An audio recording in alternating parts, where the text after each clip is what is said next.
Quasi-Gamo here with a Dungeons & Dragons 5th edition power build. Are you tired of missing enemies with your attacks? Don't you wish you could just hit every time? Well, now you can. And I know what you might be thinking. Wow, this is going to be another build that uses guided strike and precision attack for a huge plus 33 bonus on a single strike. And if you could help me out by striking the like button, guiding yourself down below to comment on what kind of builds you think I should make next. This build has maximized its effective accuracy without needing to miss out on damage, and not just by using something like the guided strike channel divinity or abusing an unreliable long rest feature like port. Alright, so what do we need to make this build work exactly? Well, first, since our focus is going to be on our character's precision, we're going to need a high enough attack bonus to be able to hit the highest ACs in the monster main. Then we need the ability to further increase our accuracy and damage by having a reliable way to get advantage on our attacks, to be able to roll an extra dice to essentially double our chance to hit, and to get a critical 20, which are automatic hit. Also, we'll want to be able to have a way to stop or mitigate our character from having disadvantage so that our advantage bonus isn't being cancelled out, and doubling the chances to roll natural ones, which are automatic misses. And finally, we're going to want to have meaningful damage, because what's the point in landing all your attacks if they hit as hard as wet noodles? Alright, now into the build. First off, our race will be Lightfoot Halfling, giving us a +2 to dexterity and a +1 to charisma. And our racial features give us an amazing benefit to our accuracy in the form of lucky. No, not the feat lucky. This racial trait does act similarly though, by letting our character re-roll an additional time if the dice lands on a 1. And this is for any kind of roll, including attack rolls, meaning that our character will be starting off with a 1 in 400 chance of missing due to a critical failure. Then, we get a couple other small benefits like advantage against being frightened, and being able to hide behind people or move through the spaces that they're occupied due to our small body. And with our race stat modifiers, here's what our stats will look like with point buy. Now, if you're rolling for stats, just remember to keep strength, intelligence, and charisma all above 13 for multiclassing, while trying to keep charisma as high as possible. Our stats will be 14 strength, 14 dexterity, 12 constitution, 13 intelligence, 8 wisdom, and 16 charisma. This is going to give us 134 HP at level 20 and 17 AC by wearing half-plate armor. Our ability score increases that we'll be getting will be put into charisma until it's at 20. And then for feats, we're going to want to choose crossbow expert and sharpshooter feats. Crossbow expert is going to make it so that when our character is using a crossbow, we can perform multiple attacks with the attack action by bypassing the loading feature, and we won't have to attack at disadvantage if we're being engaged in melee combat. Then, sharpshooter is going to make it so that our character can take a -5 penalty to their accuracy for a +10 to their damage, sort of acting as a power attack, while also allowing us to attack using our weapon's long range, which gives us a range of up to 400 feet, and our improved marksmanship allows us to even bypass our target's protection from cover as long as they aren't completely concealed. Now for the class levels. We have 2 levels in Artificer, 3 levels in Paladin, 4 levels in Warlock, and 11 levels in Fighter. Our starting class is going to be 11 levels in Fighter, giving us proficiencies in Strength and Constitution saving throws, which will help us resist physical effects and poisons. And our proficiencies will also allow us to use any kind of weapon or armor. In this case, our weapon of choice will be heavy crossbows and to wear half-plate armor. Fighter is also going to give us access to some important class features, like fighting styles,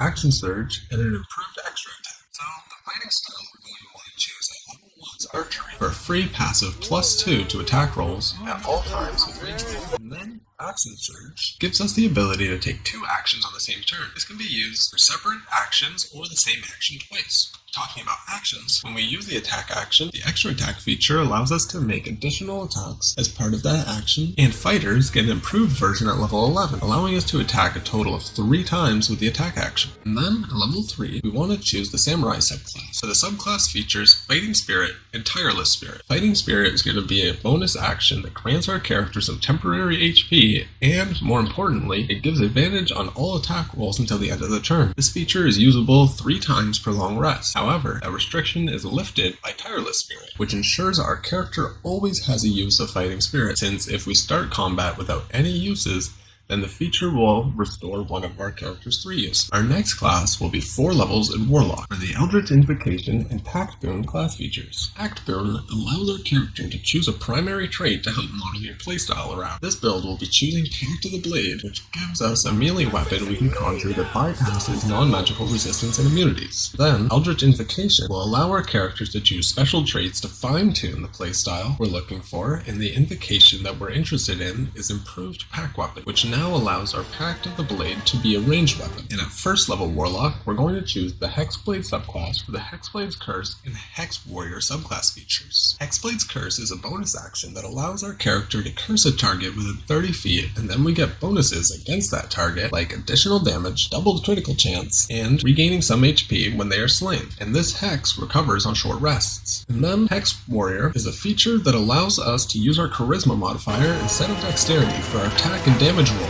with our Pact of the Blade crossbow. And then our next class will be 3 levels in Paladin, giving us access to Channel Divinity and another fighting style, and then this time we can choose Defense for an additional +1 AC, bringing our total to 16. Then for our subclass, we want to choose the Oath of Devotion for the Channel Divinity Sacred Weapon. This Channel Divinity is an action that adds our Charisma modifier a second time to our attack rolls, giving us godly accuracy for a minute, and this recovers on short rests. And then our final class will be 2 levels in Artificer, giving us access to the Infuse Item class feature, which allows us to modify our non-magical gear by imbuing them with magic. And the infusions we're interested in are going to be Enhanced Weapon for a +1 to attack rolls and damage rolls with our crossbow. This is due to our Pact Weapon +1 bonus not being able to stack with the Channel Divinity. However, this infusion can stack. And with the build out of the way, here's what it does. Our character's accuracy has gotten to the point that Ancient Dragons are practically impossible to miss, since if we tally up all of our attack bonuses, we get +1 from the Enhanced Weapon Infusion, +2 from the Archery Fighting Style, +5 from Channel Divinity's Sacred Weapon, +5 from our Charisma, +6 from Proficiency, for a total +19 to hit,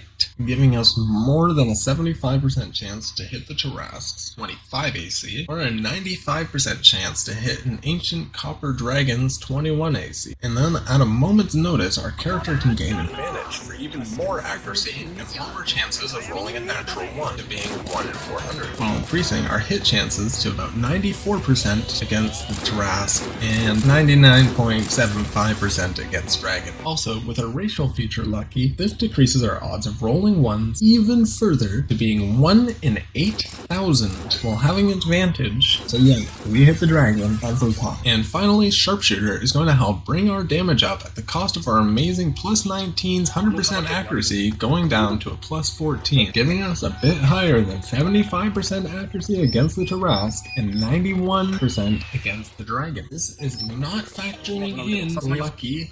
This will give us an average damage of 21.65 per hit, or 65 damage in a round versus the Tarrasque, and 130 when using Action Surge. The numbers are actually a little higher if you factor in Lucky. Our actual average hit damage is about 28.5. And then we get 3 attacks for an average DPR of 85.5. Now for the strategy. This build strategy is pretty straightforward. During the first turn of combat, use Channel Divinity's Sacred Weapon as your action. Use your bonus action to cast the Hexblade's Curse on your main target. During your next turn, use your bonus action on Fighting Spirit for advantage, and then use Sharpshooter with your attack action 3 attacks, or if you have Action Surge, then you can attack 6 times, with the odds of missing 1 attack being about 58% against the Tarrasque, or 14% chance to miss 2 of your attacks. And the level up path I would suggest is First level fighter, getting +2 from archery for a total of +6 to hit. Then levels 2 to 5 warlock. At level 4, you'll be able to use your charisma for attacking and get a +1 from the invocation for a total of +8 to hit. At level 5, get 18 charisma and our attack bonus will become +10. Level 6 to 8 for paladin. At level 8, we'll have access to secret weapon to increase our bonus to +13. And now we're matching a level 17 fighter that would also have archery. And then levels 9 to 15 are for fighter. At level 10, our character becomes a samurai and can get advantage whenever needed.